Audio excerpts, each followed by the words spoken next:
Hi boss, எப்படி இருக்கீங்க? வாங்க உட்காருங்க. பார்த்து ரொம்ப நாள் ஆச்சு உங்களை. எல்லோரும் நல்லா இருக்காங்கன்னு நினைக்கிறேன். எல்லோரும் உட்காருங்க. இருங்க, சூடாக சுக்கா காப்பி போடுத்தரேன்.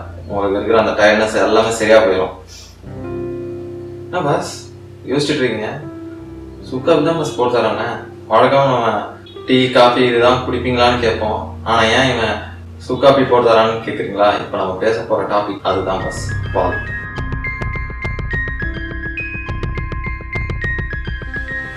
பாலன்னு பற்றி நம்ம பேசுகிறப்ப ஃபஸ்ட்டு அதோடைய குவான்டிட்டி, வால்யூம், அதை பற்றி நம்ம ஃபஸ்ட்டு பேசலாம்.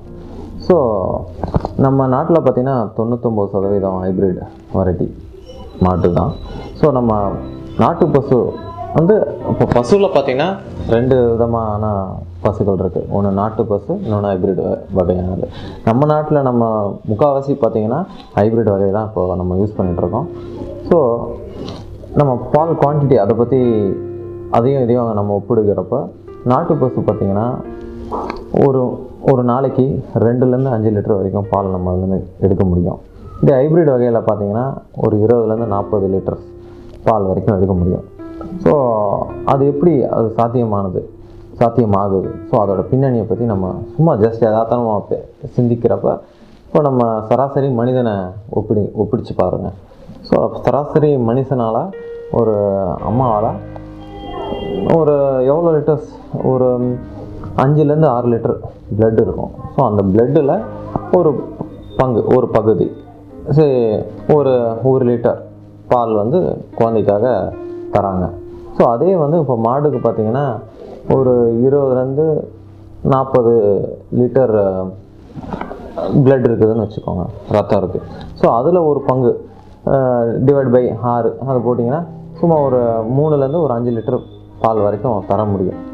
ஸோ இதே வந்து ஹைப்ரிட் வகையில் நம்ம 40 லிட்டர்ஸ் வரைக்கும் எடுக்கலாம். ஸோ இன்னும் நம்ம ஐரோப்பியா, சிங்கப்பூர் அந்த மாதிரி வெளிநாட்டுக்கெலாம் நம்ம எடுக்கிறப்ப இன்னும் அதிகமாகவே கறக்க முடியும் அப்படின்னு சொல்கிறாங்க. ஸோ அது எந்த அளவுக்கு சாத்தியமாகுது? ஸோ அது பார்த்திங்கன்னா அப்போ அந்த பிளட்டுலேருந்து நம்ம முக்கால்வாசி பால் எடுத்துகிட்டு அதோட ரத்தத்துலேருந்து பாலை உறிஞ்சி எடுத்து நம்ம கொடுக்குறாங்க. ஸோ அதில் எந்த அளவுக்கு இம்யூனிட்டி பவர் இருக்கும் அதை பார்த்திங்கன்னா ரொம்ப குறைச்சலாக தான் இருக்கும்.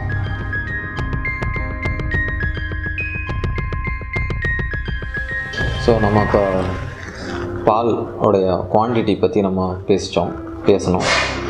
இப்போ நம்ம வந்து இன்னும் கொஞ்சம் அடுத்த லெவலுக்கு யோசித்து பார்ப்போம். இப்போ பார்த்திங்கன்னா நம்ம சயின்டிஃபிக் கம்யூனிட்டிஸ் அவங்க வந்து என்ன சொல்கிறாங்கன்னா பாலையே வந்து 2 வகையாக பிரிக்கிறாங்க. ஒன்று A1 பாலனும், இன்னொன்று A2 பாலனும். ஸோ A1 பால்னால் என்னென்னா அது ஹைப்ரிட் வகையான மாட்டு அதுலேருந்து எடுக்கக்கூடிய வகையான பால் A1. ஸோ அதனால் அது A1னா சுப்பீரியரு, ரொம்ப சூப்பரு அப்படின்னு அர்த்தம் கிடையாது. அது ஒரு ட்ரிக்கியான வார்த்தை.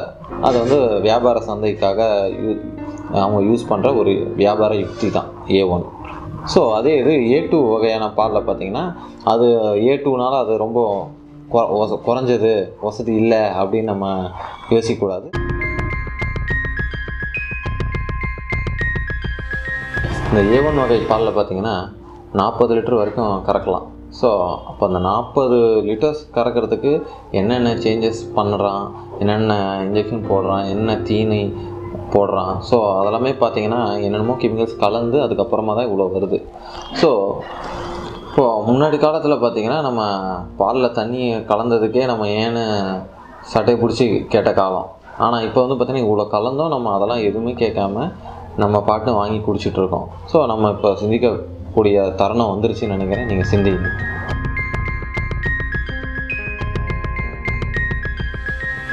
ஸோ இப்போ நம்ம A1, A2 வெரைட்டி ஆனால் பாலை பற்றி நம்ம ரொம்ப பேசினோம். ஸோ இப்போ நம்ம அடுத்து வந்து ஹெல்த்தை பற்றி நம்ம பேசலாம். ஸோ A1னால் என்னென்ன பாதிப்பு, ஸோ அதை பற்றி நம்ம டிஸ்கஸ் பண்ணலாம். ஸோ இப்போ நம்மளுக்கு பார்த்திங்கன்னா சாதாரண மக்களே பார்த்திங்கன்னா நோய் எதிர்ப்பு சக்தி ரொம்ப குறைச்சலாக இருக்குது, இம்யூனிட்டி பவர் குறைஞ்சிட்டே வருது. அதுக்கு என்ன காரணம் பார்த்திங்கன்னா முழுக்க அவன் யூஸ் பண்ணுற அந்த A1 வெரைட்டியான பால் தாங்க. ஸோ அதில் பார்த்திங்கன்னா இதில் கலந்து அதெல்லாமே வந்து ஸோ அதில் எந்த ஒரு சக்தியும் இல்லாமல் அது வெள்ளை கலரில் தண்ணியாக நம்ம குடிச்சிட்ருக்கோம். ஸோ அதை நம்ம குடிக்க அதில் பார்த்திங்கன்னா நம்மளுக்கு இருக்கிற இம்யூனிட்டி சக்தி அதெல்லாமே குறைஞ்சிட்டு ஸோ ஏதோ சின்ன சின்ன அப்பத்துக்கு இருந்த சின்ன சின்ன வியாதியெல்லாம் இப்போ ரொம்ப தலை தூக்க ஆரம்பிச்சிருச்சு. ஸோ எக்ஸாம்பிள் பார்த்தீங்கன்னா சில பேருக்கு ப்ளட் ப்ரெஷர் 30 வயசுலேயே ப்ளட் ப்ரெஷர் வந்துடுது. அப்புறம் டயபெட்டிஸு, குழந்தைங்களுக்குலேயே டயபெட்டிஸ்லாம் வருது. அப்புறம் இன்னும் ரேர் கேசஸ்லாம் பார்த்தீங்கன்னா மென்டல் டிஸார்டர்ஸ் அதெல்லாமே வருது. எக்ஸாம்பிள் ஆட்டிசம், அப்புறம் சீசோஃபோரியா. ஸோ அந்த மாதிரி சில வியாதிகள் எல்லாமே வருதுங்க. ஸோ அதுக்கெல்லாமே முக்கியமான காரணம் பார்த்திங்கன்னா அந்த A1 வகையான பால் தாங்க.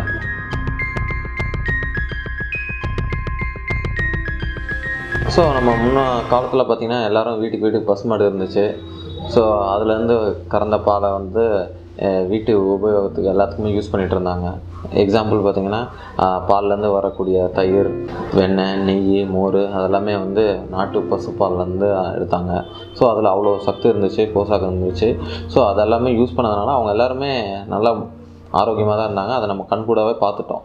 ஸோ நம்ம இப்போ வாங்குகிற வகையான பாலெல்லாம் ஹைப்ரிட் வகையில் மாட்டுலேருந்து எடுக்கிற பால் வந்து நாளுக்கு நாள் அதோட குவாலிட்டி கம்மியாகிட்டு இருக்குது. நம்ம அதை யூஸ் பண்ணுற நம்மளோட இம்யூனிட்டி பவரும் குறைஞ்சிட்டே வருது. ஸோ இதனால் என்ன சொல்ல வரேன்னா, நம்ம முன்னோர்கள் யூஸ் பண்ணுற நாட்டு பசும்பாலை தாங்க இருக்குது எல்லா சக்தியுமே.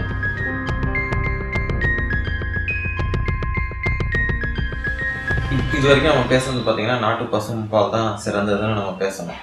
ஸோ அடுத்து இந்த பசும்பால் எங்கே கிடைக்கும், என்ன விலையில் இருக்கும்ன்றது தான் அவங்களோட சிந்தனையாக இருக்கும். ஸோ இப்போ அதை நம்ம வச்சு ஆராய்ச்சி பார்க்குறப்ப இன்னும் காலத்தில் பார்த்தீங்கன்னா பெரும்பாலும் எல்லா வீட்லேயும் நாட்டு பசுமாடு இருந்துச்சு. அது ஒரு 50 வெரைட்டி ஆஃப் நாட்டு பசு இருந்துச்சு நம்ம நாட்டில். இப்போ நம்ம நெட்டு எல்லாத்துலேயுமே சர்ச் பண்ணி பார்க்குறப்ப அதில் ஒரு 10 படம் தான், 10 வகையான நாட்டு பசு தான் படத்துலேயே நம்மளால் பார்க்க முடியுது. ஸோ மிச்சம் எல்லாமே அரசியல் காரணத்தினாலேயோ என்னமோ அதெல்லாமே மறைஞ்சு போயிடுச்சுங்க. ஸோ இப்போ இருக்கிறது அந்த 5லேருந்து 10 வெரைட்டியான நாட்டு பசுவில் பார்க்குறப்ப ஸோ அது ஒரு பசும்பால் பார்த்திங்கன்னா நான் முன்னாடி சொன்ன மாதிரி 3லேருந்து 5 லிட்டர் தான் கிடைக்கும் பால். ஸோ அப்படி கிடைக்கிறப்ப அந்த 1 லிட்டருமே நல்ல கொஞ்சம் விலையில தான் அவங்க விற்பாங்க. ஒரு 60 ரூபாய்க்கு 1 லிட்டரு நாட்டு பசும்பால் இன்னும் விற்பாங்க. ஆனால் இப்போ நம்ம கடையிலலாம் பார்த்தீங்கன்னா 1 லிட்டர் பால் 30 ரூபாயில் கிடைக்குது. அதுவும் நம்ம வீடை தேடி வந்து கிடைக்குது. ஸோ நம்ம இப்போ அந்த மலிவான விலையில பாலும் வீடை நோக்கி வரணும் அப்படின்னு நம்ம எதிர்பார்க்குறப்போ அதோட குவாலிட்டி, அதோட ஸ்ட்ரென்த்து அதெல்லாம் எந்த அளவுக்கு இருக்கும்ன்றதை நீங்களே யோசிச்சு பாருங்கள்.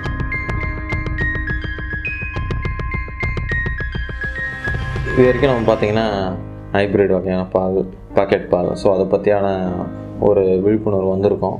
ஸோ நமக்கு ஜஸ்ட் ஒரு ஐடியா கிடச்சிருக்குன்னு நினைக்கிறேன். ஸோ இப்போ அடுத்து நாட்டு பசும்பாலை தேடி போகணும், ஸோ அந்த பால் யூஸ் பண்ணணும் அப்படின்னு நினைக்கிறவங்க அக்கம் பக்கத்தில் இருக்கிற மாட்டு தொழுவத்துக்கு போயிட்டு ஸோ அவங்க என்ன வகையான மாடுகளை யூஸ் பண்ணுறாங்கன்றதை நீங்கள் செக் பண்ணுங்கள், பாருங்கள். பார்த்துட்டு அதில் அவங்க பெரும்பாலும் பார்த்திங்கன்னா ஜெர்சி வகையானது, அப்புறம் ஆல்ஸ்டீன் வகையான மாடு, ஹைப்ரிட் வகையான மாடுங்க தான் யூஸ் பண்ணுவாங்க. அது தவிர்த்து தான் 1-2 சில நாட்டு வகை வெரைட்டிஸில் பார்த்திங்கன்னா உப்லாஞ்சேரி, பொன்வார், ஸோ அந்த மாதிரி சில மாடுகள் இருக்கும். ஸோ நீங்கள் அதிலிருந்து பாலை கறந்து கொடுக்க முடியுமான்றதை கேட்டு செக் பண்ணி அப்புறம் நீங்கள் யூஸ் பண்ணிக்கலாம்.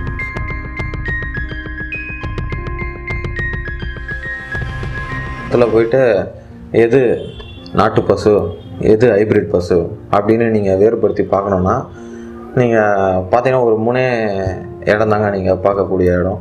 ஸோ ஒன்று வந்து கூன்னு சொல்லுவாங்க, இந்த சைடு இருக்கும். ஸோ அது பார்த்திங்கன்னா கொஞ்சம் நல்லா நாட்டு பசுக்கு கொஞ்சம் வளைவாக வரும். இதே ஜெர்சி பசு ஹைப்ரிடுக்கு எல்லாமே அது மாதிரி வராது, அது ஃப்ளாட்டாக தான் வரும்.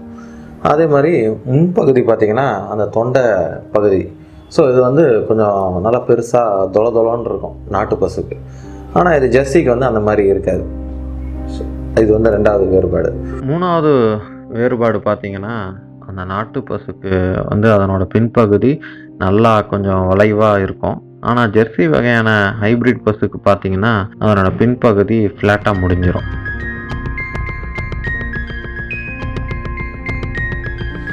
மாட்டு தொழுவனத்துக்கு போயிட்டு மாட்டுக்கு என்ன வகையான உணவு தராங்க அப்படின்னு நீங்கள் யோசிச்சு பார்க்குறப்ப நம்ம அந்த காலத்தில் முன்னோர்கள்லாம் என்ன பண்ணிட்டு இருந்தாங்கன்னா மாடை வந்து மேய விட்டுருவாங்க ஒரு காலி இடத்துல. ஸோ அங்கே புல்லுக்கு மேய்ஞ்சிக்கிட்டு அதனால தான் கால்நடைன்னு பேர் இருந்துச்சு. ஸோ அதுக்கு தேவையான உணவாக அது எடுத்து சாப்பிடுவோம். ஸோ அது வந்து சத்தான போஷாக்கு உணவாக பாலாக நம்மளுக்கு கொடுத்துட்டு இருந்துச்சு.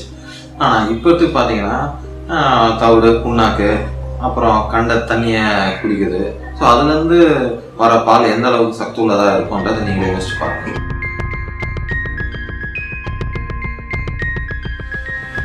ஸோ நம்ம நாட்டு பசுவோட பாலோடைய குவான்டிட்டி வந்து 2லேருந்து 5 லிட்டர் முன்னாடியே சொல்லியிருந்தேன். ஸோ அது பாலோடைய குவான்டிட்டி கம்மியாக இருந்தாலும் அதிலேருந்து வர எரு வந்து நம்மளுடைய உணவு உற்பத்திக்கு வந்து போதுமான வகையாக தான் இருந்துச்சு. பார்த்திங்கன்னா ஒரு மாட்டு சாணத்தோடைய இதை வந்து ஒரு 30 ஏக்கர் நிலத்துக்கு நம்ம பயன்படுத்திக்கலாம். அது மட்டும் இல்லாமல் கீரைகள் அதெல்லாமே வந்து சில இதுவாக டீகம்போஸ் பண்ணி அந்த எருவாக நமக்கு தரும். ஸோ அதனால் அந்த மெயின் அதோட பர்பஸே வந்து எரு தாங்க. ஆனால் இப்போ பார்த்திங்கன்னா வெளியே அந்த கடையிலேருந்து வாங்குகிற கடனை உடனே வாங்கி நம்ம கெமிக்கல்ஸு ஃபர்டிலைசர்ஸை தான் வாங்குகிறோம், ஃபர்டிலைசர்ஸ் பெஸ்டிசைட்ஸ் வாங்குகிறோம். ஸோ அதை வச்சு பயன்படுத்தி வரக்கூடிய பொருள்லாம் கூட பார்த்திங்கன்னா நஞ்சு எல்லாமே கலந்து தான் வருது. ஸோ அதுலேருந்து கூட நம்மளுக்கு இம்யூனிட்டி பவர் எல்லாமே குறைஞ்சிட்டு ஸோ நம்ம நோய்வாய்ப்பட்டு வாழ்ந்துட்டுருக்கோங்க. நாட்டு பசுவோட சாணம், அதாவது உரம், அது எந்த அளவுக்கு குவாலிட்டியானது அப்படின்றத நம்ம பார்த்தோம். ஆனால் இப்போ நம்ம ஹைப்ரிட் வகையான மாட்டுலேருந்து வரக்கூடிய சாணத்தை பார்த்திங்கன்னா நம்ம ரோட்லேயே நம்மளால் பார்க்க முடியும். ஸோ ஆனால் அது பார்த்திங்கன்னா ஒரு ரொம்ப லிக்விடாக ஒரு இதுவாக இருக்குது. ஸோ அதுலேருந்தே நம்ம கணிக்கலாங்க அதோட குவாலிட்டி தரம் எந்த அளவுக்கு இருக்குதுன்றதை.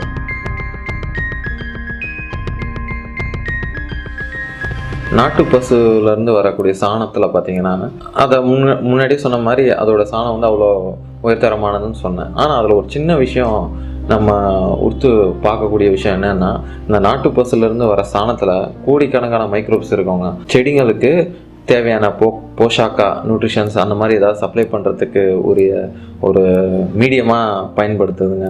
ஆனால் இதே வந்து நீங்கள் இந்த ஜெர்சி ஹைப்ரிட் வகையான மாட்டு சாணத்தில் நீங்கள் பார்த்தீங்கன்னா உங்களுக்கு நெகட்டிவ் வகையான மைக்ரோப்ஸ் தாங்க இருக்கும். ஸோ அதுலேருந்து ஒரு உரமாக அதை பயன்படுத்த முடியாதுங்க. இந்த நாட்டு பசுலேருந்து வரக்கூடிய சாணத்தை பார்த்திங்கன்னா அதோடைய தரத்தை பற்றி நம்ம பார்க்கலாம். ஸோ அதை வந்து தரத்தை அதோடைய நறுமணத்தை வச்சு கூட நம்மளால் கண்டுபிடிச்சிக்க முடியுங்க. ஸோ நாட்டு பசுவில் பார்த்திங்கன்னா உங்களுக்கு அந்தளவுக்கு நாற்றம் அடிக்காது. ஸோ அது ஒரு நல்ல ஒரு நறுமணமாக தான் இருந்துச்சு. ஸோ அதனால தான் நம்ம முன்னோர்கள் அதை வந்து வீட்டுக்கு வாசலுக்கு முன்னாடி அந்த சாணத்தை வச்சு போடுவாங்க. அதே வந்து அந்த சாணத்தை வந்து உடம்புக்கும் பூசிக்கிட்டு குளிக்கவும் செய்வாங்க. ஸோ அது பார்த்திங்கன்னா அது ஒரு நல்ல ஒரு பொருளாக தான் பயன்படுத்தினாங்க. நாட்டு பசு மாட்டிலேருந்து வரக்கூடிய பாலுக்குன்னா எருக்கு தான் ரொம்ப முக்கியத்துவம் கொடுத்தோன்றதை நம்ம பார்த்தோம். ஸோ இப்போ பார்த்திங்கன்னா பசும் பாலில் முக்கால்வாசி அதோட கண்ணுக்குட்டிக்கு கொடுப்பாங்க. எதுக்குன்னா அந்த தாய்ப்பாலோட இருக்கிற சக்தி, அந்த இம்யூனிட்டி பவர் எல்லாமே வந்து கண்ணுக்குட்டிக்கு போகும். ப்ளஸ் அந்த கண்ணுக்குட்டியும் சீக்கிரமாக வளர்ந்துடும். ஸோ வளர்ந்துட்டு அதோடைய சாணத்தையும் வந்து உரமாக சேர்ந்து பயன்படுத்திகிட்டு இருந்தோம்.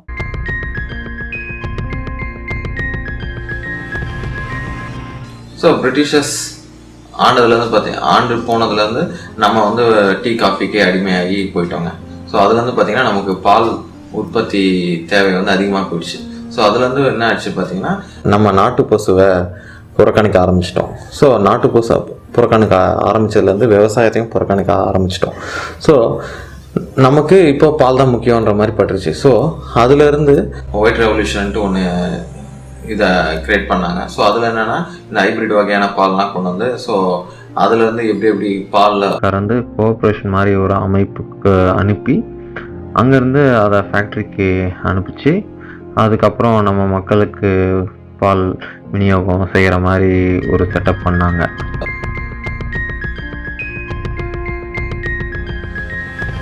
ஃபேக்ட்ரி பால். ஸோ அதில் அதோட அடிமட்ட பேஸே வந்து ஹைப்ரிட் பசுமாடு தான். ஸோ அந்த ஹைப்ரிட் பசுமாடில் அது வந்து பல ஜீன் அதெல்லாமே போட்டு ஸ்டெராய்ட்ஸு அதெல்லாமே போட்டு அதுலேருந்து கறக்கக்கூடிய பால். ஸோ அந்த பாலில் எடுத்து அதுக்கப்புறம் சில ப்ரொசீஜர்ஸு பாஸ்டரைசேஷன், இம்யூனைசேஷன், ஹோமோஜனைசேஷன், ஸோ இந்த மாதிரி பல ஈட்டிங் அண்ட் கூலிங் ப்ராசஸை கடந்து வந்து அது டிஸ்ட்ரிபியூஷனுக்கு அது ஒரு ஸ்டீல் லாரியில் அனுப்புவாங்க. ஸோ அது பேக்கேஜிங் செக்ஷனுக்கு போகும். ஸோ அங்கே பேக்கேஜிங் ஆகிட்டு அது கொஞ்சம் ஃப்ரீசர் அதெல்லாம் வைப்பாங்க. ஸோ அதெல்லாம் வச்சுட்டு அதுக்கப்புறம் கடைங்களுக்கு வருது. ஸோ அந்த கடைகளில் அவன் கொஞ்சம் நாள் ஃப்ரீசரில் வைப்பான். ஸோ அதுலேருந்து வீட்டுக்கு நம்ம வாங்கிக்கிறோம். ஸோ அந்த வீட்டுக்கு வாங்கிட்டு நம்ம வந்து ஃப்ரிட்ஜில் மறுபடியும் வைக்கிறோம், மறுபடியும் அதை காய்ச்சிறோம், மறுபடியும் இது பண்ணுறோம்.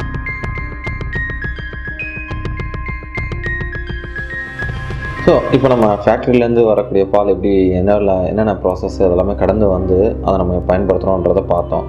ப்ளஸ் அதுலேருந்து நம்ம பயன்படுத்தணும்னா அதுலேருந்து பல வகையான வியாதிகள் வரோங்க. ஸோ அந்த வியாதியை குணமடைகிறதுக்காக நம்ம வைத்தியர்கிட்ட என்ன சொல்லுவாங்கன்னா, அதை பார்த்துட்டு உங்களுக்கு கொலஸ்ட்ரால் லெவல் அதிகமாகிடுச்சு, நீ சீஸு பட்டரு இந்த மாதிரி கொழுப்பு வகையை சார்ந்த பொருள்லாம் நீ அறவே தவிர்க்கணும் அப்படின்னு சொல்லுவார். ஸோ அவர் என்ன பொருளை தவிர்க்கணும்னு சொல்கிறாருன்னா, இது முக்கியமாக இந்த ஃபேக்ட்ரிலேருந்து வரக்கூடிய நெய், சீஸு பட்டரு, ஸோ இந்த மாதிரி பொருளை தான் அவர் டார்கெட் பண்ணி சொல்கிறாருங்க. ஸோ படத்துலலாம் பார்ப்பீங்க, இந்த கிருஷ்ணர் படத்துலலாம் கிருஷ்ணர் வந்து கோகுல கிருஷ்ணர் நெய் வெண்ணெய் அதெல்லாம் சாப்பிடுவார். ஸோ பார்த்தீங்கன்னா அதெல்லாமே குவாலிட்டியானதாக இருந்துச்சு. ஸோ அதனால் இப்போத்துக்கு டாக்டருங்க என்ன டார்கெட் பண்ணி சொல்கிறாங்கன்னா, இதை தான் ஃபேக்ட்ரி ப்ராடக்ட்ஸை அவாய்ட் பண்ணுங்கள், இதை தான் சொல்கிறாரு. நான் இப்போ பேச போகிற விஷயம் வந்து ரொம்ப முக்கியமான விஷயங்க. ஸோ பால் வந்து எந்த டைமில் உற்பத்தி ஆகும் பார்த்தீங்கன்னா, குழந்தை பெற்றுக்கிறதுக்கப்புறம் அந்த குழந்தைக்கு தேவையான ஊட்டச்சத்து கொடுக்கறதுக்காக உற்பத்தி இறைவனாக கொடுத்த ஒரு இதுதான் வந்து பால். ஸோ இப்போ நம்ம நாட்டு பசு பார்த்தீங்கன்னா, குழந்தை பிறந்ததுக்கப்புறம் எல்லா டைமும் எல்லா பாலும் நிறைய லிட்டர்ஸில் பால் தரோம்னு சொல்ல முடியாது. ஸோ குழந்தை பெற்றுக்கிறதுக்கப்புறம் அந்த பருவத்தில் தான் பால் கொடுக்கும். அதுக்கப்புறம் கொஞ்சம் கொஞ்சமாக குறைஞ்சிரும். ஆனால் இதுவே அந்த ஜெர்சி வகையான ஹைப்ரிட் மாடுகளை பார்த்தீங்கன்னா, அவங்க பலவிதமான மரபணுவை மாற்றிட்டு பால் வந்து எல்லா காலங்களிலும் கறக்கிற மாதிரி மாற்றி வச்சுருக்கான். இது வந்து முழுக்க இயற்கைக்கு புறமான செயல்னு நம்மளால் ஈஸியாக புரிஞ்சிக்க முடியும். அதே நேரத்தில் அந்த மாடை வந்து ஒரு மிஷினை போல தான் நாம் அதை ட்ரீட் பண்ணிகிட்டு இருக்கோம். ஏன்னா அது எல்லா நேரத்திலும் எல்லா காலங்களிலும் பால் கொடுக்குற மாதிரி இருக்கிற காரணத்தினால, சப்போஸ் பிற்காலத்தில் அது வயசாகி பால் கொடுக்க முடியாமல் போகிறப்ப ஒரு மிஷின் வேலை செய்யலைன்னு நினச்சி தான் நாம் அந்த மாடை நம்ம ட்ரீட் பண்ணிக்கிட்டு இருக்கோம். ஸோ இது இயற்கைக்கு முழுக்க புறமான செயலுங்க.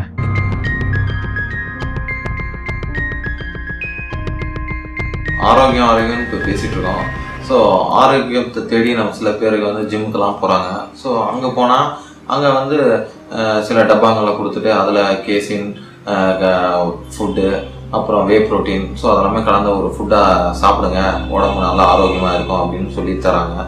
ஸோ அதுலேயும் பார்த்தீங்கன்னா இந்த ஹைப்ரிட் மாட்டு வகையிலேருந்து வரக்கூடிய ஒரு பால்லேருந்து ஒரு பை ப்ராடக்ட்ஸ் தான் எடுத்து இந்த மாதிரி டப்பாங்களை நிறச்சி நமக்கு விற்பனை பண்ணிகிட்டு இருக்காங்க.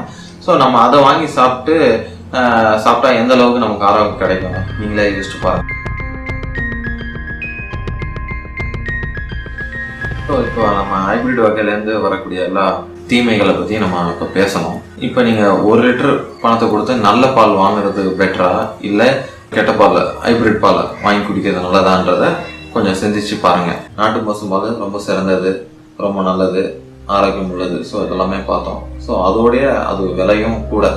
ஸோ இந்த மாதிரி யோசிக்கிறவங்க சில ஆல்டர்னேட்டிவ்ஸை தேடி இந்த மாதிரி சோயா மில்க்கு, பருத்தி பால், ஸோ அந்த மாதிரி தேடி போகிறவங்க கொஞ்சம் பார்த்து கவனமாக யோசித்து செயல்படுங்க. பாலும் வேணாம் அப்படின்னு நினைக்கிறவங்க இந்த மாதிரி சுக்கு காப்பி, திரிகடுகம், தாமரை தேநீர், அப்புறம் மூலிகை தேநீர், ஸோ இந்த மாதிரி ஐட்டத்தை பருகி ஆரோக்கியமாக வாழலாம்.